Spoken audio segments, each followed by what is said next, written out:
Are you looking to base coat a model without an airbrush or spraying your paint? Check out this video. Airbrushing can be messy, takes a long time to clean up. It's not as quick as you think, especially with all the parts and the tinkering you need to do. Hey, welcome back to the Tangible Day channel. This is Andrew. And in this video, I show you how to speed paint this miniature without an airbrush. And in general, there are 3 tips for speed painting miniatures. Use a big brush, don't overly thin your paint, try and use it undiluted, and use a simple color palette. I generally try and keep my palette less than 5 colors and keeps things simple and quick. Anyway, let's get started. To start, you always want to prime your model. I use Vallejo Surface Primer. You can see the links below for how I apply this primer. And the idea here is you want an even flat coat of primer to start. And before I paint the sculpt, I just want to show you the process or the technique I use for using a big brush to base coat a model quickly. You can see using a pointed round, I apply this undiluted paint, this green minty color, to this primed plastic card. This flat surface makes it easy for you to see what I'm trying to do. See how it's streaky with the pointed round application? Now I'm using a large round dry brush and just dabbing on the same paint, undiluted, directly on this primed plastic card. You can see that it's a much quicker process. It gives a different texture. Looks less streaky, but it does have a texture of its own when you use the dry brush. Now that's only one base coat. If I apply a second base coat, a second layer, undiluted over the first, you can see how the streaks slowly go away. I'm doing the same thing with the dry brush, dabbing it on. And you'll see the more you do this, the smoother your base coat will become. But the cool thing about using a big dry brush, or a larger brush, is that you cover a lot of surface area quickly, and you get a similar result. You'll also find that using a large brush and a dabbing motion on a 3D miniature will make it a lot easier to apply paint evenly and quickly. After the paint is dried, you can add a highlight color over the first, and you can see me using this large round dry brush to apply this highlight color. See how quick that was? And now you can see me trying to do the same thing with the small pointed round, but you'll see that it's a bit slower and requires a bit more finesse, and the brush doesn't hold as much paint, so it'll take longer. You can see the result here.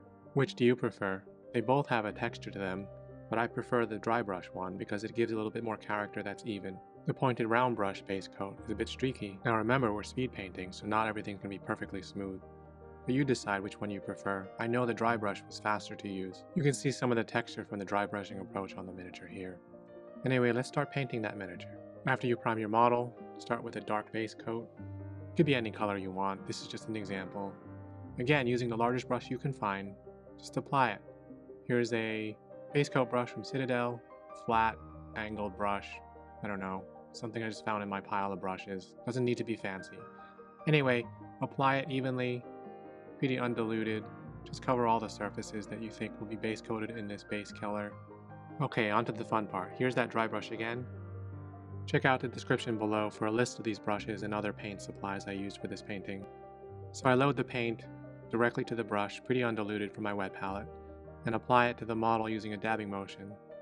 You can see that I'm just trying to make sure that there's an even coat of paint as I dab it across the model. And as you can see, it's pretty fast. I'm not very careful. Everything's pretty messy. And that's okay. You're speed painting. You can see how using the large dry brush, this round tip brush, covers the model fairly quickly. And here I'll speed it up and see what I'm doing. It takes a few minutes and you're done. It's actually pretty fast compared to airbrushing or any other method I've found. And this dabbing motion pretty much lets you play with the paint without worrying about streaks and stuff. You can see I'm mixing up the highlight color now. And I apply it using the same method, focusing on those areas where I think the light will hit, primarily from above, kind of like zenithal highlighting, but not really as an undercoat. Again, a list of all the paints are in the description below. Here I'm applying a second layer of that highlight.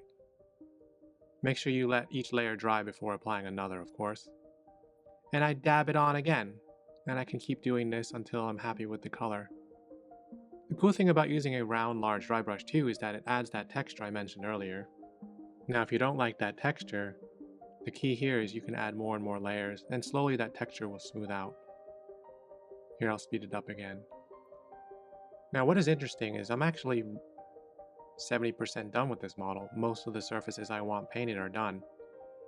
Now it's just a matter of adding the details. To keep this video short and sweet, I think I'll just speed up the rest of this video, just so you can see how I paint those other details. But in general, This is how I speed paint. Anyway, here I'm base coating the horse, the brown bits. To increase contrast, I use a wash, Agrax Earthshade. And for other parts, I use a black wash, non-oil. Here's the gold metallic. I always add metallics last. Looks better that way, it's also easier. Metallics have pretty good coverage, so. Lead Belcher, one of the best steel paints I found. Again, more non-oil. And then using watercolors to add those glowy bits. I have another video showing how I use watercolors on miniatures. Pretty versatile. Anyway, I fill in those bits. A bright aqua to fill in those runes. Make them look glowy. Object source lighting. You can see this close up on the side of the shield. Using a rigger liner brush to do this. You can see the effect. It's pretty compelling. And it's fast. I mean, it looks delicate, but with little practice you can pull it off. And this is a cool pro tip. Use black watercolor paint as kind of a pin wash. You can see me using it here. The cool thing about watercolor is that you can't really mess it up. I just apply it where I want to fill in those little crevices to pull out that contrast. And it's great for speed painting. Because again, you can't mess it up. If you don't like it, just wash it off with a little bit of water. It's just watercolor. It dissolves and wipes away very quickly. Go around the whole miniature. The key with a good looking miniature, even one that you speed paint, is to make sure you have good contrast. Very bright highlights and dark shadows. So from a distance, when you look at a model, it pops off the table. And that's what I'm aiming for with this tabletop quality miniature. And then for the final step, I'll add a base using the quickest method I know, using Vallejo texture mud. I love this stuff because it's so easy to use and it dries really well. I'm using the plastic spatula, I forget what it's called, a texture spreader. It's from Citadel Games Workshop. Again, description below has a link to where I got it. And when that's dry, you can add some grass flock. And this adds a little more detail to that base of your model. And even though this isn't necessary, I kind of like doing this to give that little extra pop at the bottom of the model. For a bit of strength and durability, I'll use a little bit of super glue on the bottom of those things. And then to finish off the miniature, I paint their base and the edge is black to really frame the entire model. And then once that's done, I varnish the whole model. I think this whole model took me less than about an hour to paint. And there you have it. 1 hour, painted quickly, no airbrush. What do you think? I'm sure many of you have questions and I'd love to hear from you. Leave me a comment below. Thanks for watching.